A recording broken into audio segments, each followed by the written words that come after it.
હસમુખભાઈને 2017માં angiography કરાવી હતી ને આપણે એન્જિયોગ્રાફી કરાવી હતી, એમાં 6 જગ્યાએ બ્લોકેજ આવતા હતા પણ ક્રિટિકલ નહોતા. એટલે ત્યારે એમને કંઈ કરાવેલું નહીં, ત્યારે પણ થોડોક શ્વાસ ચડતો ને એવું થતું. પછી અત્યારે એટલે 2025માં હમણાં 4 મહિના પહેલાં એમને થોડીક તકલીફો થવા માંડી હતી. બહુ ચાલી નહોતા શકતા, થોડુંક ચાલે પાછું ઊભું રહી જવું પડે, છાતીમાં દુખવા માંડે અથવા તો શ્વાસ ચડવા માંડે, આવી ઝીણી ઝીણી તકલીફો થતી હતી. પછી એમણે હોસ્પિટલમાં ને દેખાડીને દવા ચાલુ કરી હતી. આ સમય દરમિયાનમાં સત્યમ નેચરલ આર્ટ કેરમાં દેખાડ્યું અને એમણે ટ્રીટમેન્ટ ચાલુ કરી આપણી નેચરલ ટ્રીટમેન્ટ. હવે નેચરલ ટ્રીટમેન્ટમાં શરૂઆતમાં એમને રિપોર્ટ કરાવ્યા હોમોસિસ્ટીન 64.20 આવતું હતું. એટલે એ દર્શાવે છે કે ભવિષ્યમાં કોઈ પણ સમયે એમને હૃદયની તકલીફ અથવા તો હાર્ટ એટેક આવવાની શક્યતા દર્શાવે છે. એ રિપોર્ટ છે.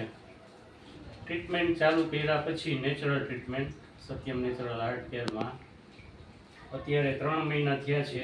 3 મહિના દરમિયાન એ અત્યારે અડધી કલાક સુધી સ્પીડમાં અને રોકાયા વગર ચાલી શકે છે.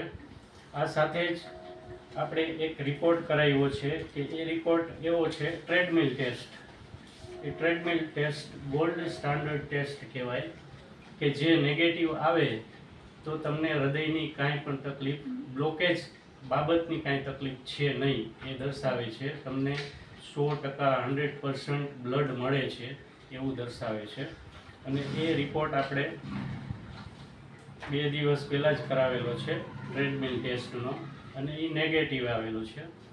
અત્યારે હર્ષુભાઈ તમે કેટલું ચાલી શકો ને શું કરો છો, કેટલું કરી શકો છો? અત્યારે હું સવારમાં અડધો કલાક ચાલી શકું છું અને ત્યાર પછી હું ઓફિસ નોકરીએ જાઉં છું ને ત્યાં પણ 2.5-3 કલાક હાલી શકું. મને કોઈ જાતનો શ્વાસ કે કોઈ જાતની હાલવામાં તકલીફ પડતી નથી.